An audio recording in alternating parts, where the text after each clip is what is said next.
আসসালামু আলাইকুম, hi viewers, কেমন আছেন সবাই? আশা করি ভালোই আছেন। দীর্ঘ অনেক দিন বাদ আবার একটি নতুন ভিডিও চলে এসেছে। দেখতে পাচ্ছেন এখানে যেটা ভিডিওটা শুরু হচ্ছে, এটা টমেটো চাষের উপরে।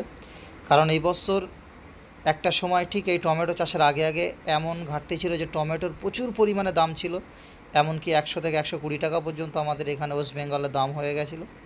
কিন্তু তারপরে চাষিরা বড় আশা নিয়ে যে চাষ করেছিল, তারপরে অবস্থা এখন এমন হয়ে গেছে যে হাজার হাজার টাকা খরচা করার পরেও কী হয়েছে, যে টমেটো চাষ হয়েছে, চাষের পরে দারুণ ফলন হয়েছে।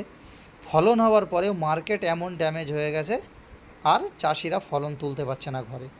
এমনকি এমন অবস্থা হয়ে গেছে, এখানে একজন চাষি রয়েছে, তার সঙ্গে আমি কথা বলেছিলাম, নিশ্চয়ই আপনারা বড় বোলাকে দেখতে পাবেন।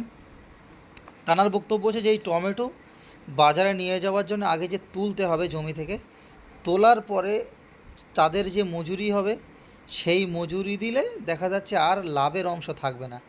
সেই জন্য এইভাবেই জমির মধ্যে পচে পচে আস্তে আস্তে সব ধ্বংস হয়ে যাচ্ছে, গাছগুলো শেষ হয়ে যায়, টমেটো ক্ষেত এখানেই শেষ। তো দেখতে পাচ্ছেন এখানে আমি একটা ছড়া দেখাচ্ছি, কতগুলো টমেটো আছে, দারুণ টমেটোর ফলন হয়েছিল, আর সমস্ত কিছু ফলন ছিল। এখন কি করছে, এর ভিতরে কুকুর ঘোরাফেরা করছে, মানে এটা একদম পুরো অকেজো হয়ে গেছে।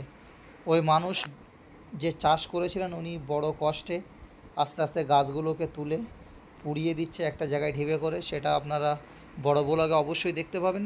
তা যারা এখনও পর্যন্ত চ্যানেলে নূতন, চ্যানেলটি সাবস্ক্রাইব করেন, অবশ্যই চ্যানেলটি সাবস্ক্রাইব করে আসুন। আর এই ধরনের চ্যানেলে নিত্য নতুন অনেক ভিডিও আছে, সেগুলোকে একবার চেক আউট করে আসুন। আর বড় ব্লগের জন্য ওয়েট করুন। দেখা হচ্ছে নেক্সট কোনো ব্লগে। আসসালামু আলাইকুম।